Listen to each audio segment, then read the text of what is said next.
नमस्कार और जय भीम। जितने भी भाई हमें देख पा रहे हैं, जितने भी भाई मुझे देख रहे हैं और जो लोग जुड़ने वाले हैं, जल्द से जुड़ जाइए। सभी भाइयों को मेरा पुनः से जय भीम, नमो बुद्धाय, जय श्री राम, नमस्कार। सभी लोग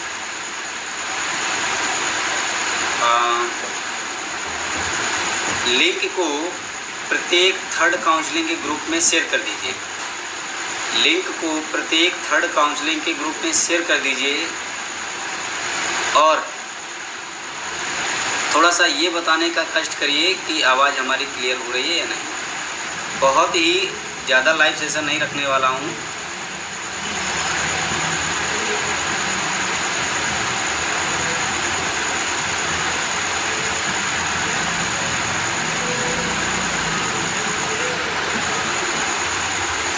आवाज़ आ रही है या नहीं ये बता दीजिए, फटाफट बता दीजिए। आवाज़ आ रही है या नहीं? आवाज़ आ रही है या नहीं?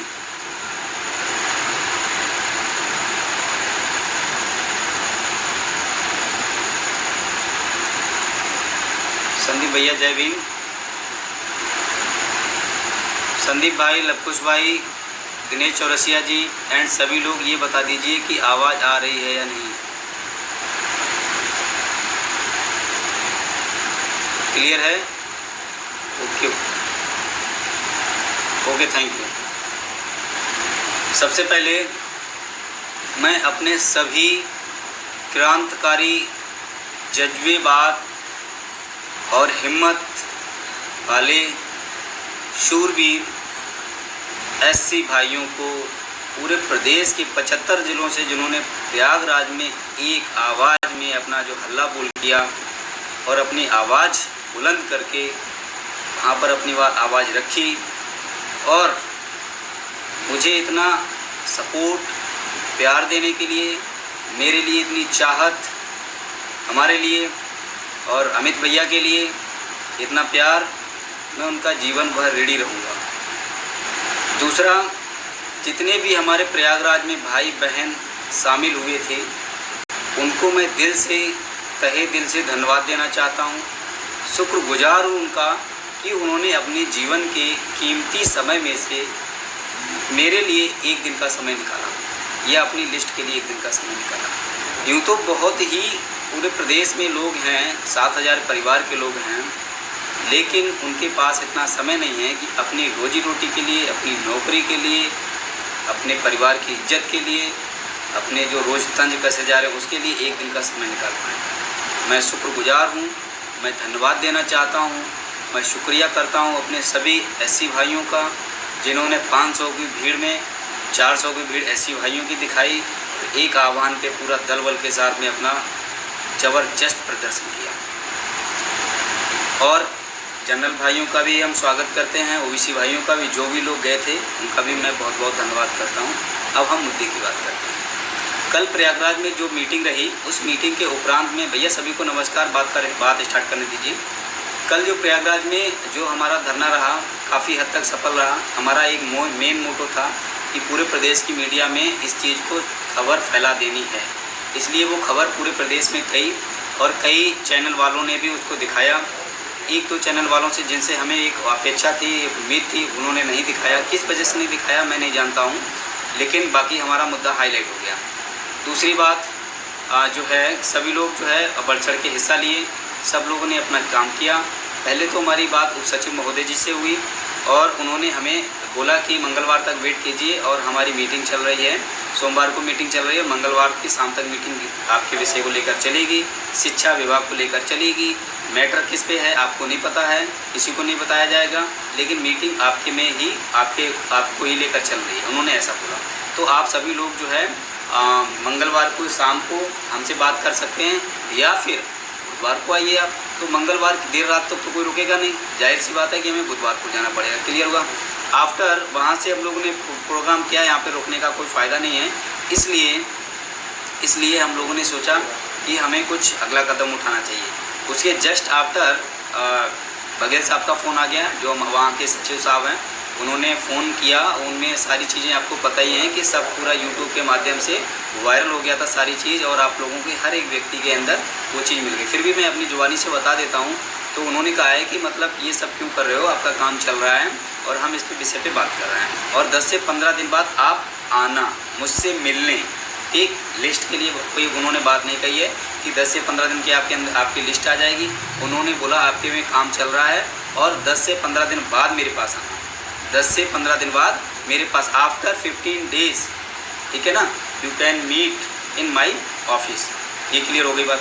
तो 15 दिन के बाद आप हमारी ऑफिस में मिल सकते हो, उससे पहले आप दिखाई मत देना, और उससे पहले आपका कुछ भी होने वाला नहीं है। ये हम अपना सेंस लगा रहे हैं कि 15 दिन से पहले कुछ भी होने वाला नहीं। ये तो हो गई मतलब जो है कल की बात।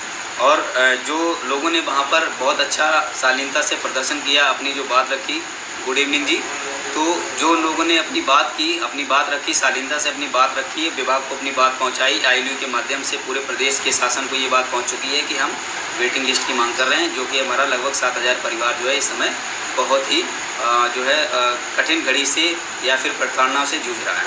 ठीक है, तो ये तो हो गई, वहाँ का सार हो गया।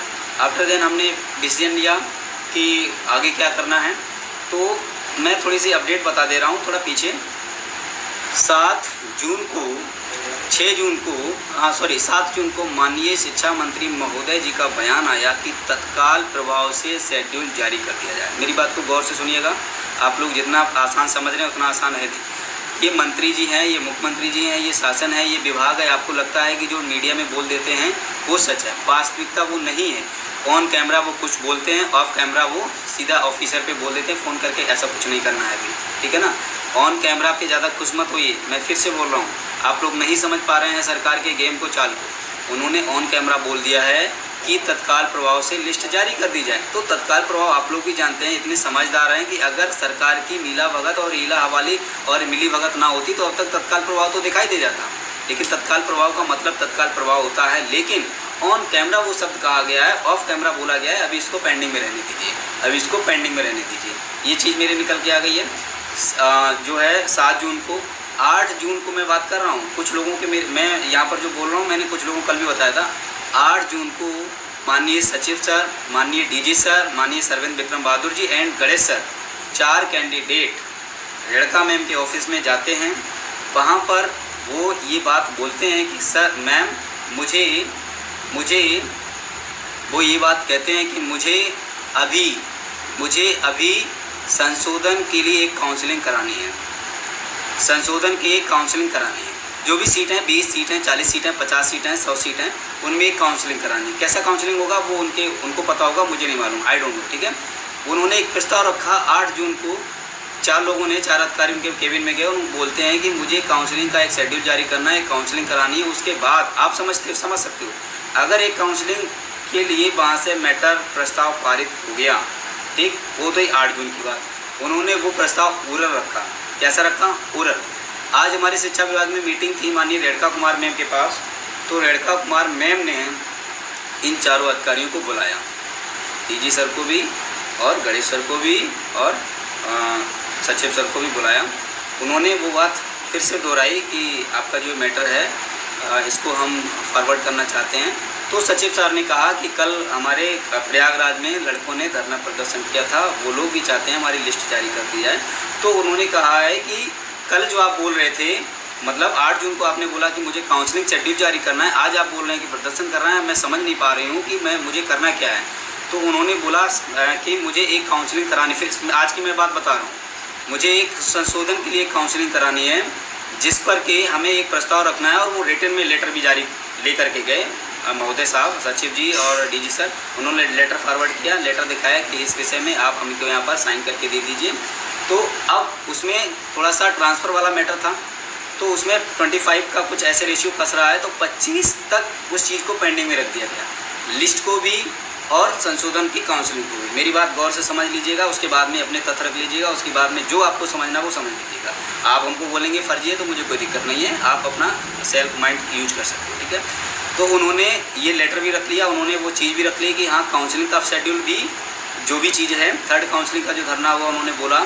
और उसके बाद में जो संशोधन की सीट को लेकर के जो उनको बोल रहे हैं कि मुझे एक काउंसलिंग और करानी है, तो आप समझ सकते हो अगर एक काउंसलिंग का प्रस्ताव वहाँ से सरकार से या कार्मिक विभाग से अनुभाग 5 से पारित हो गया, तो सीधी सी बात है कि कम से कम 15 दिन का समय गया।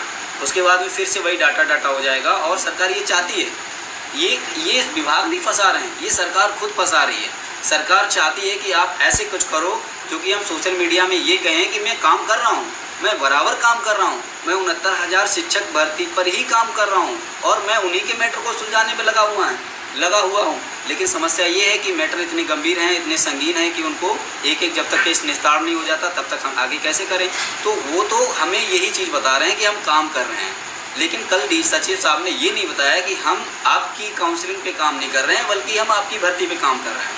ठीक है ना, ये चीज़ मैंने आज पता किया और कुछ दिन पहले भी हमने 7 जून को ही पता किया था। कुछ हमारे जो खास लोग हैं, खास साथी हैं, जैसे मान लीजिए निधि मैम हो गई, हमारी टीम के कुछ लोग हैं, उनको ही मैंने ये बात बताई थी, लेकिन वो मैंने सोशल मीडिया में वायरल नहीं किया क्योंकि उससे हो सकता थी आप लोगों को थोड़ा सा गड़बड़ लगता, आप लोगों को लगता कि ये तो और मतलब अपनी तरफ से कुछ भी बोलते हैं। लेकिन आज वो चीज़ जो है ऑथेंटिक से प्रमाणित हो गई है, तो मैंने कहा चलो अब मैं लाइव आके बता देता हूँ। ये तो हो गई यहाँ की बात। काउंसलिंग होगी, लीड लतीफ़ी होगी, फिर से डाटा मांगा जाएगा, ये श्योर है। आगे क्या होगा किसी को नहीं पता है। आप लोग घर में बैठ के मज़े लेते रहिए और हम लोग बराबर मेहनत कर रहे हैं। ठीक है, क्योंकि जब मेरा होगा तो आप लोगों का तो हो ही जाना है, क्योंकि आर के जिंदाबाद है, आर के मरे जिए कुछ भी करे, और उनके साथ के जो लोग हैं वो पहले से मतलब सब कुछ कर रहे हैं। ठीक है, ओके।